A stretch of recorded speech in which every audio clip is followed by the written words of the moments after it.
Trying to live off dividends with just the S&P 500?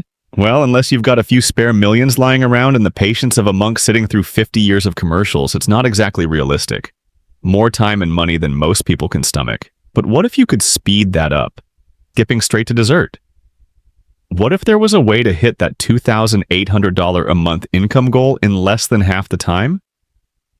In this video, I'm going to show you exactly how to do that. Starting with just $10 a day, I'll walk you through a custom-built dividend portfolio designed to grow your income faster and more efficiently than the S&P 500 ever could. And at the end, I'll break down a side-by-side comparison so you can see for yourself why this strategy gets you to the finish line. Not just years, but decades faster. Spoiler alert, we're talking about 30 years shaved off. But first, let's set the stage. If your goal is to earn $2,800 a month from dividends, that adds up to $33,600 a year, which, let's be honest, is a lot of Netflix subscriptions. Now, the question is, how much money do you need invested to generate that? That's where dividend yield steps in. Dividend yield is just the percentage of a company's stock price it pays out annually in dividends. So if a stock is worth $100 and pays you $3 a year, that's a 3% yield. Easy math, no calculator meltdown required. So let's do some numbers. At 3% yield, you'd need about $1.12 million to pull in $33,600 annually. Bump that yield up to 4%, and suddenly you only need $840,000. Push it to 5%, and now you're at $672,000. Big difference, right? That's why yield optimization is crucial when income, not bragging rights about your portfolio size, is the goal. But yield alone isn't the magic wand. There's a secret weapon in dividend investing most people overlook: dividend reinvestment. Think of it as the financial equivalent of eating one cookie and suddenly having the cookie jar refill itself. Every time you reinvest your dividends, you're buying more shares, which means next time, you get even more dividends. Cue the compounding snowball. Here's a simple example. You put $10,000 into a stock at $20 a share. That's 500 shares. With a 5% dividend, you pocket $500 in year one. Instead of blowing it on a weekend getaway or a shiny new gadget that'll be outdated in 6 months, you reinvest it. Boom! 25 more shares. Now you've got 525. Year 2 rolls in, and those 525 shares pay you $525 in dividends. You reinvest again.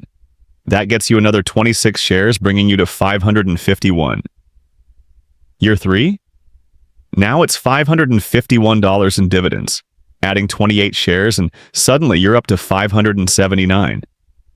You didn't add a single new dollar from your wallet, but the machine is cranking on its own. That's compounding in action.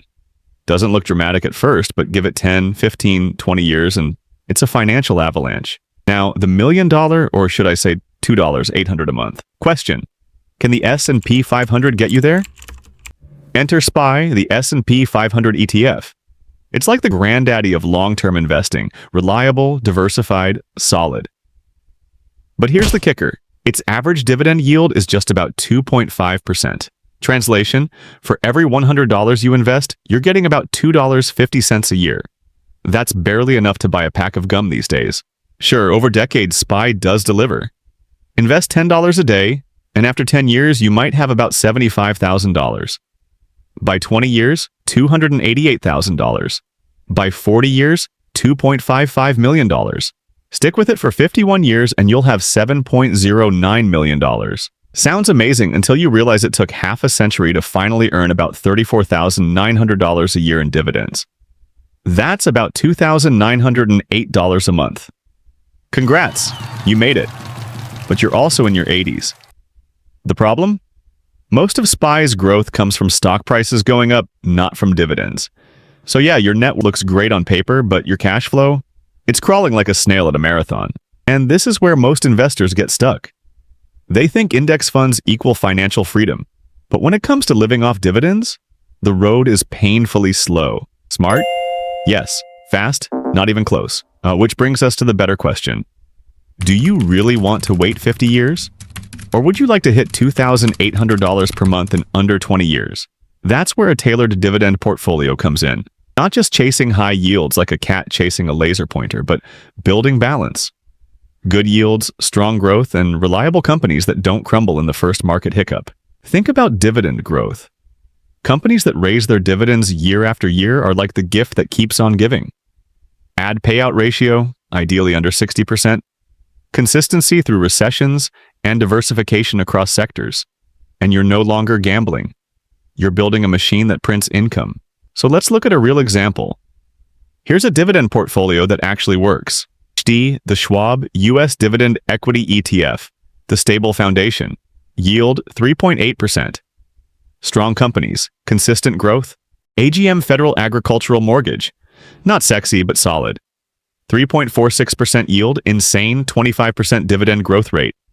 Interparfums, IP, the fragrance powerhouse. Smells good and pays good. 2.41% yield, 20% dividend growth. Morgan Stanley, MS, the finance heavyweight. 2.86% yield, 23% dividend growth over 10 years. AbbVie, ABB, healthcare giant. 3.51% yield, defensive strength, 12% growth. Put these together and your average portfolio yield is 3.21%. But the kicker? Dividend growth is 18.56% with 13.69% annual price appreciation. That's a recipe for acceleration. So what happens if you put $10 a day into this portfolio? Year 1, $3,650 invested. Year 5, $25,797. Year 10, $85,768. Year 15, $234,943. By year 20, $634,925, spitting out $41,126 in annual dividends. That's $3,427 a month. Target achieved. Now stack that against SPY. With SPY, you waited 51 years to get $2,800 a month. With this strategy, you got there in 20. Same goal less than half the time. That's the power of higher starting yields, faster dividend growth, and reinvestment working together like a compounding engine. Bottom line, the S&P 500 is great for wealth building, but if your goal is income you can actually spend, a smart dividend portfolio is the fast track. Same freedom, decades sooner. So the choice is yours. Wait 50 years with the S&P 500, or build a dividend machine that pays you in just 20. Personally, I'd rather be sipping pina coladas on a beach at 50 than still waiting for dividends at 80. What about you? Watch this next video if you want to kickstart your investment journey. Don't forget to smash that like and subscribe. I will be seeing you on the next video.